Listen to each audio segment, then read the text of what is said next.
Michael Faraday was an extraordinary man who is best known for discovering electromagnetic induction, which is the principle behind all of our electric power generation. He also discovered the laws of electrolysis and invented the first electric motor and the first transformer. And he made these discoveries despite having very limited education. He was born in 1791 in London, and his father was a blacksmith. So young Michael helped his father in the shop after school. But when Michael was 14 years old, his father became an invalid due to an industrial accident, so Michael had to take over the business. He didn't have much time for school, but somehow he managed to educate himself and become an expert in his field. His self-education did not go unnoticed, and at age 21, he got a job as an electrician to the famous scientist, Sir Humphrey Davy. At that time, Davy was doing experiments with a device called a voltaic pile. It consisted of alternating discs of copper and zinc, and when you put a weight on top, it generated electricity.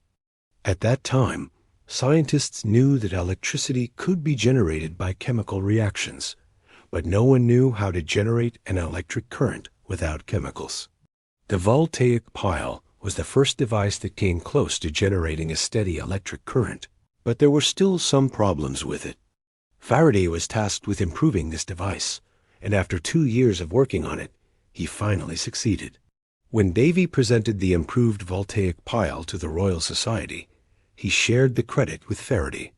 This brought them quite a bit of fame, and Faraday got a professorship at the Royal Institution at the age of 30. But his most famous discovery was yet to come. For many years, scientists had been trying to find a way to generate electricity from magnetism, but they failed because they didn't understand the relation between them.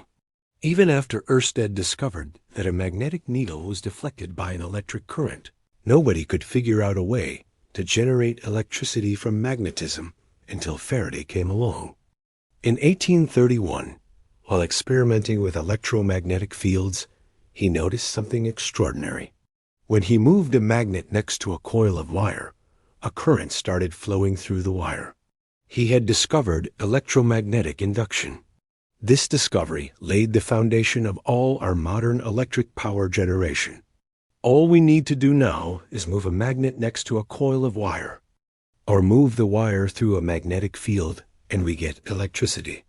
We can even use a rotating shaft to move the coil and make a motor.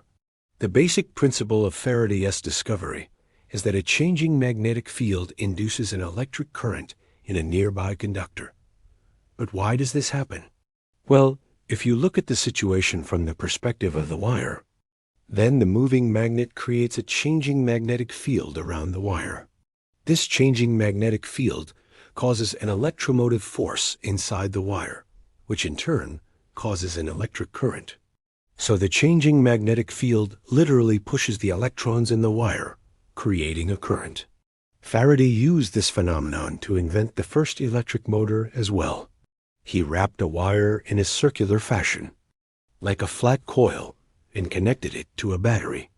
When he placed the coil next to a magnet, the magnetic field of the magnet and the electric current of the wire interacted with each other and created a torque.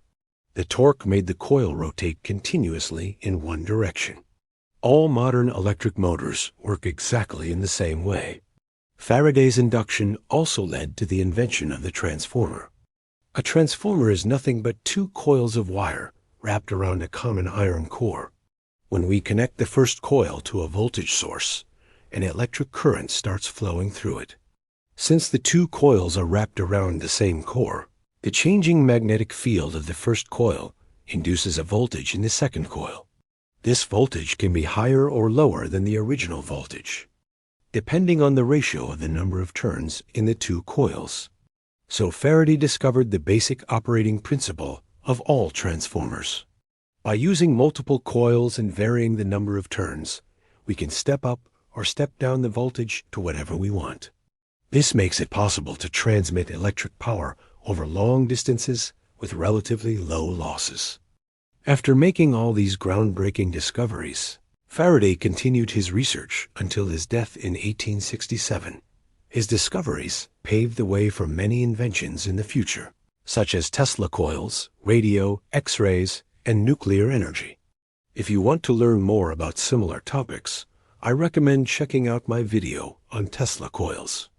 In that video, I explain how Tesla used Faraday's induction to build a resonant transformer circuit that generates high voltage, high-frequency alternating current. Thanks for watching, and I'll see you in the next video.